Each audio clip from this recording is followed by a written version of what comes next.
Officer Jacob Davis sat in his patrol car, the low hum of the engine vibrating through the seat, his fingers drumming impatiently on the steering wheel.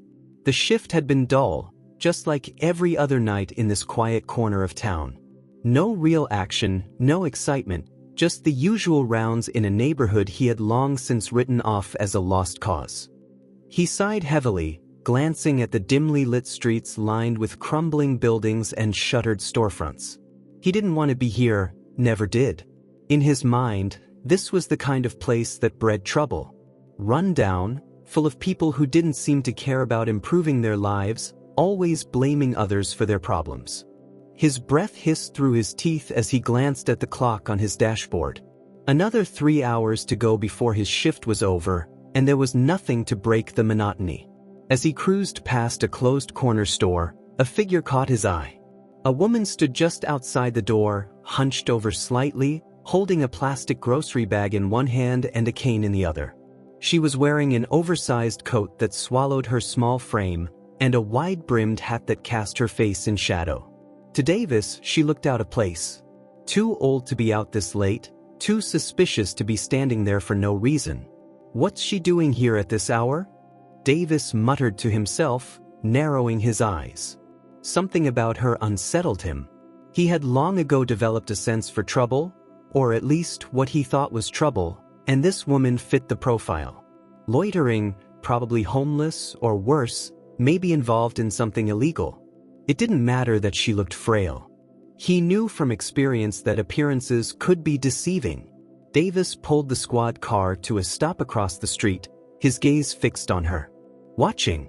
She wasn't doing anything, just standing there, occasionally shifting her weight from one leg to the other, but that was enough in Davis's mind. She didn't need to be doing anything to warrant his suspicion. Her mere presence in the middle of the night in this neighborhood was reason enough. He exhaled through his nose, tightening his grip on the steering wheel. His pulse quickened not from fear, but from the anticipation of asserting his authority. He liked these moments, the feeling of power that came with being able to command respect, or at least force it. And this woman, standing there as if she had all the time in the world, was about to be reminded of who was in charge. He put the car in park and swung the door open, the sound of his boots hitting the pavement punctuating the stillness of the night. As he crossed the street, he noticed the way the woman barely reacted to his approach. She wasn't nervous, wasn't fidgeting like most people did when they saw a cop walking toward them. It irritated him. "Hey," Davis called out, his voice cutting through the quiet. The woman turned her head slowly, her eyes barely visible beneath the brim of her hat. She didn't speak, didn't flinch, and that only fueled his irritation further. He closed the distance between them in a few strides, coming to stand just a couple of feet in front of her. Up close, she looked even older than he had first thought. Her skin wrinkled, her hands thin and bony. Her clothes looked secondhand, the kind of worn-out stuff that told him she didn't have much. "What are you doing here?" Davis demanded, his voice sharp, authoritative. He expected an answer right away, but the woman simply blinked at him, her expression calm, almost serene. She didn't seem intimidated, and that set Davis on edge. "I asked you a question," he said, stepping closer, his posture straightening as he tried to impose his presence on her. "You got ID?" The woman remained silent for a moment, her eyes studying him in a way that made him uncomfortable. Then finally she spoke, her voice soft but firm. "I haven't done anything wrong, officer. I'm just on my way home." Davis scoffed, his lips curling into a sneer. "Home? It's after midnight. You shouldn't be out here loitering like this. What's in the bag?" The woman glanced down at the plastic bag she held loosely in her hand. "Just some groceries," she said evenly, lifting it slightly as if to show there was nothing suspicious inside. Davis didn't care. Her calmness, her refusal to be rattled, was getting under his skin. He had dealt with all kinds of people in his career, most of them knew better than to argue with a cop, especially in this part of town. But this woman, she wasn't playing by the rules. She wasn't scared, and that made him want to push harder. "Show me what's inside," he ordered, his voice dropping lower, more menacing now. The woman sighed, a tired expression crossing her face, but she didn't argue. She slowly lifted the bag, showing him a loaf of bread, a carton of milk, and some canned goods. Nothing out of the ordinary. But Davis wasn't satisfied. He had expected more: drugs, stolen items, anything that would justify the suspicion bubbling in his chest. Finding nothing only made him more agitated. "That's all you're carrying?" he asked, his voice dripping with disbelief. The woman nodded, saying nothing further. Davis could feel his control over the situation slipping away, and it infuriated him. He needed to assert dominance, to remind her and himself who was in charge. His mind raced, searching for something, anything, to escalate the situation. "Let me see your ID," he demanded again, more forcefully this time. The woman's expression didn't change. She slowly reached into her coat, her movements deliberate, cautious. She pulled out a worn wallet and handed him her ID without a word. Davis snatched it from her hand, glancing at the name and address: Margaret Hill. A local address. Nothing suspicious, but that didn't matter to him. He could feel the control of the situation slipping, and it gnawed at his ego. He handed the ID back to her with a sharp flick of his wrist, his eyes narrowing. "Why are you out here, really?" he asked, leaning closer, his voice dropping into a near growl. "I don't buy your story. What's the real reason you're hanging around this neighborhood at this hour?" Margaret looked him straight in the eye, unflinching. "I told you the truth, officer. I'm just trying to get home. There's no need to treat me like a criminal." The calmness in her voice, the steady gaze, it was too much. Davis's face flushed with anger. How dare she act as though she wasn't intimidated by him? How dare she challenge his authority? Even with her polite words and soft tone, she was defying him. He wasn't about to let her walk away unscathed. Not after this encounter. "Lady," he spat, stepping closer so that they were almost chest to chest. "You don't tell me what I need to do. You're in the wrong place at the wrong time, and I'm going to make sure you understand that." The tension in the air was thick now, the silence of the street amplifying the exchange between them. Davis's heart pounded in his chest, adrenaline coursing through his veins. This woman, this old, fragile-looking woman, had somehow gotten under his skin, and he wasn't sure why. All he knew was that he needed to regain control. He needed to assert his authority before this situation slipped entirely out of his hands. The air felt heavier as Officer Jacob Davis stood towering over Margaret Hill, his chest rising and falling in shallow, frustrated breaths. He couldn't understand it, how this elderly woman, so small and seemingly frail, could remain so composed in the face of his authority. He was used to people quaking at the sight of his uniform, especially in this neighborhood. But she wasn't like the others, and that unnerved him. The street around them remained eerily quiet, the occasional distant sound of a car engine or a muffled conversation drifting through the air.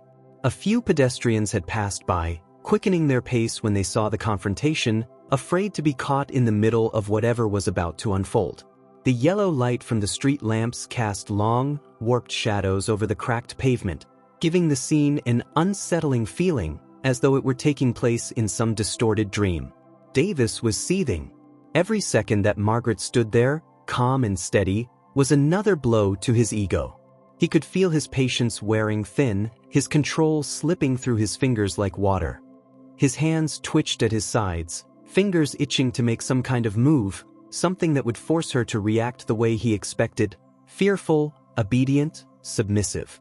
But she just stood there, her cane held loosely in one hand, her eyes locked onto his with an expression that he couldn't read. It wasn't defiance, exactly, but it wasn't fear either. It was confidence. That's what made it worse. She was confident, even in the face of his authority, and that was a problem. "You're not from around here, are you?" Davis spat, taking another step closer, his face inches from hers now, his breath hot, laced with the coffee he had been drinking all night to keep himself awake. Margaret didn't flinch. "I've lived in this neighborhood longer than you've been an officer," she replied evenly, her voice still calm, her expression unchanged. "And I've seen plenty of officers like you come and go." Her words hit him like a slap in the face. The accusation, the dismissal, the implication that he was no different from all the other cops who had patrolled these streets and left without making any real change. It stung. And it enraged him. "Listen here, lady," he growled, grabbing her arm before he even realized what he was doing. The force of his grip caused her to stumble slightly, but she didn't cry out, didn't react the way he had expected. Instead, she looked down at his hand on her arm, and then back up at him, her eyes narrowing slightly.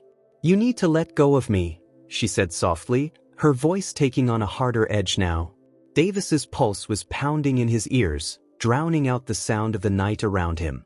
He wasn't thinking clearly anymore. He was too angry, too caught up in the need to regain control. He tightened his grip on her arm, pulling her closer. "I'll let go when I'm damn well ready," he snarled. For a moment, everything seemed to hang in the balance. The street was empty, save for the two of them. The lights from the street lamps flickered slightly, casting a strange, almost dreamlike glow over the scene. Then, in one smooth motion, Margaret reached into her coat. Davis's heart jumped, his mind immediately flashing to the worst possibilities. Was she armed? Was this about to escalate into something much worse than he had anticipated? But what Margaret pulled from her coat wasn't a weapon. It was a badge. An FBI badge. Davis froze, his hands still gripping her arm, his brain struggling to process what he was seeing. His heart raced as his eyes flicked from the badge to her face and back again. This couldn't be real.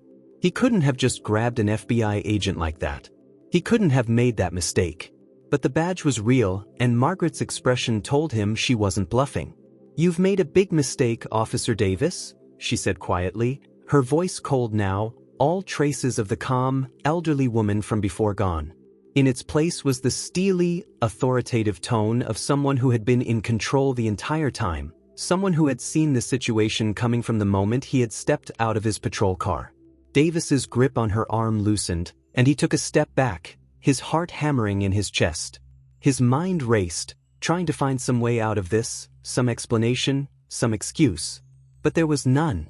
The distant wail of sirens reached his ears, growing louder by the second. Backup was coming, and not for him. Margaret didn't move. She just stood there, holding her badge in one hand, her cane in the other, watching him with a look of quiet satisfaction. She didn't say another word. The sirens grew louder, and as Davis stood there, frozen in place, he realized with a sinking feeling that his career, his authority, everything he thought he had control over, was about to come crashing down around him. The badge that had once given him control now felt like a heavy chain around his neck. Margaret's calm gaze pierced through him, her silence saying more than words ever could. In that moment, Davis realized the weight of his actions, not just tonight but over the years. The system he thought had his back had turned on him, and there was no escaping the consequences. What began as a routine night had become the unraveling of a man who had forgotten the very essence of his duty, to protect and serve. But Margaret's unexpected move left a deeper impact than the fall of one officer. As Davis was led away, she softly said, "It's never too late to change." Those words echoed in his mind, planting a seed of reflection. Margaret's strength wasn't just in exposing corruption. It was in teaching that power comes with responsibility, that the true measure of a person lies in how they choose to wield it. For Davis, the night became a turning point, a painful reminder that redemption, though hard-earned, is possible. For others watching, the lesson was clear. Justice doesn't just come from badges or uniforms. It comes from integrity and the courage to stand up for what's right, no matter the cost. In the end, the story of Officer Davis became one of caution and hope. It reminded us that anyone can lose their way, but it's never too late to find the path back. It inspired others to reflect on their own lives, urging them to live with accountability, compassion, and the wisdom to know that power, when used for good, is what truly defines greatness.